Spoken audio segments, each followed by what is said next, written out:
मनुष्य सभ्यता के आदिकाल से यह सोचता आया है कि धरती पर जीवन कहां से आया, आखिर ये तरह तरह के जीव जंतु कैसे बने, पृथ्वी पर जीवन की शुरुआत कब और कैसे हुई। यह प्रश्न विज्ञान की अनसुलझी पहेलियों में से एक है। हाल ही में वैज्ञानिकों को कनाडा में पाए गए चट्टानों के माइक्रोफॉसिल अध्ययन से यह पता चला है कि पृथ्वी पर जीवन की उत्पत्ति ग्रह के बनने की महज 30 करोड़ साल बाद हो गई थी। हमें ये 30 करोड़ साल भले ही बहुत ज्यादा लगे, पर जियोलॉजिकल टाइम पर यह पलक झपकने के बराबर है। जीवन की उत्पत्ति के सवाल को लेकर लंबे समय से धर्म के आचार्यों, दार्शनिकों और वैज्ञानिकों की दिलचस्पी रही है। इस संदर्भ में प्राचीन विश्व की अनेक सभ्यताओं में अनेक प्रकार के विचार मिलते हैं। अमूमन सभी धर्मों में थोड़े बहुत फेरबदल के साथ सृष्टि और जीवन का कर्ता धर्ता ईश्वर को मान लिया जाता है। हिंदू पुराणों के मुताबिक घंघोर अंधेरे में ब्रह्मा का जन्म हुआ। जन्म के तुरंत बाद वे तपस्या करने बैठ गए। तपस्या की शक्ति से उनके एक एक अंग से एक एक जीव का जन्म हुआ। ईसाइयों के धर्म ग्रंथ बाइबल में लिखा है कि लगभग 6000 साल पहले किसी एक शुभ दिन ईश्वर ने विश्व की सभी प्रजातियों की रचना एक झटके में कर दी। वहीं मुसलमानों का पाक किताब कुरान कहता है कि अल्लाह ने हर जीवित चीज को पानी से बनाया है।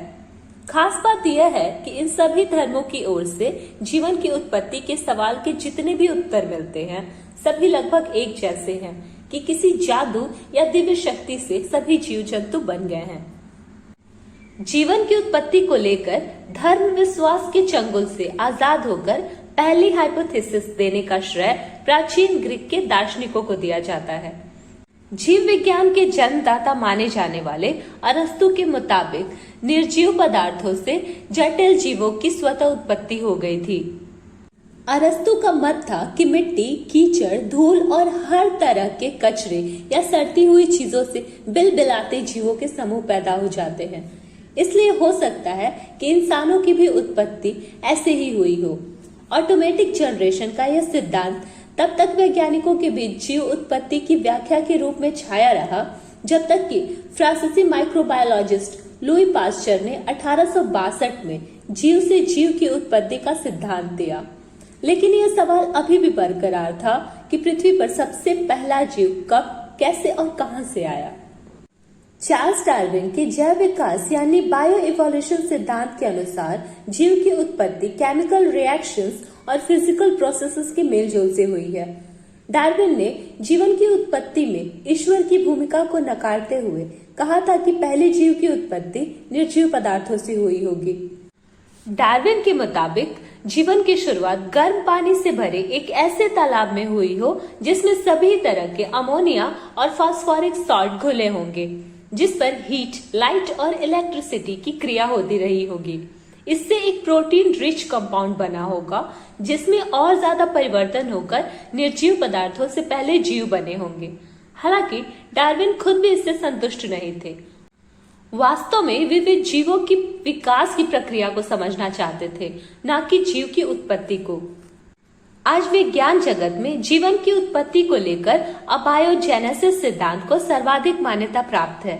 यह सिद्धांत के मुताबिक पृथ्वी की उत्पत्ति का अंतिम चरण जीवन के विकास से संबंधित है और जीवन निर्जीवों के कार्बनिक अणुओं यानी ऑर्गेनिक मॉलिक्यूल से उपजा है। सोवियत बायोकेमिस्ट अलेक्जेंडर ओपारिन ने 1924 में यह तर्क दिया था कि वातावरण में मौजूद ऑक्सीजन ऑर्गेनिक मॉलिक्यूल के सिंथेसिस को रोकता है और जीवन की उत्पत्ति के लिए ऑर्गेनिक मॉलिक्यूल्स का बनना बेहद जरूरी है। आज से लगभग 3.8 अरब साल पहले किसी ऑक्सीजन की अनुपस्थिति वाले वातावरण में सूर्य के हीट और लाइट की क्रिया से ऑर्गेनिक मॉलिक्यूल्स का एक कॉम्प्लेक्स प्राइमोर्डियल सूप बना होगा। सूप के भीतर कॉम्प्लेक्स मॉलिक्यूल खासकर प्रोटीन और न्यूक्लिक एसिड मौजूद थे, जो कुछ इंग्रेडिएंट्स की लंबी श्रृंखला से मिलकर बने थे। इन कॉम्प्लेक्स इंग्रेडिएंट्स के फ्यूजन से छोटी छोटी बूंदें बनी, जिनके और ज्यादा फ्यूजन से ये विकसित होकर बंटकर बाद में अपने जैसे दूसरे सिंपल सेल्स का निर्माण कर सकी। यही सिंपल सेल्स सभी जीवों की आदि पूर्वज या प्राइमोर्डियल एंसेस्टर थे। ऑक्सीजन की बात करें तो बायोलॉजिस्ट जेबीएस के अनुसार आज से तकरीबन 4 अरब साल पहले धरती पर मौजूद समुद्र आज के समुद्रों से पूरी तरह से अलग रहे होंगे और इनमें हल्की गर्म ग्रेवी या रस्सा कह ले जैसे कुछ बना होगा, जिसमें जीवन के लिए जरूरी ऑर्गेनिक कंपाउंड का निर्माण हुआ होगा। शुरुआत में पृथ्वी के वातावरण में ऑक्सीजन नहीं थी, इसलिए सबसे पहले बनने वाले जीव बगैर ऑक्सीजन के सांस लेते थे। धीरे धीरे पृथ्वी पर ऑक्सीजन बनती गई और आज के उस स्तर तक पहुंच गई जिसमें ज्यादातर जीव ऑक्सीजन की उपस्थिति में सांस लेते हैं। फिलहाल पृथ्वी पर जीवन की शुरुआत कब, कैसे और कहां हुई, इस विषय पर ढेरों सिद्धांत और विवाद है।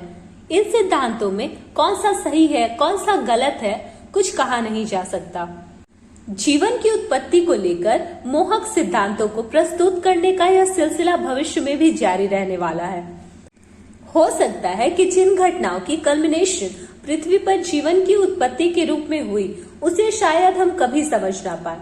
किसी ने ठीक ही कहा है कि जीवन की उत्पत्ति विज्ञान की सबसे कमजोर कड़ी है।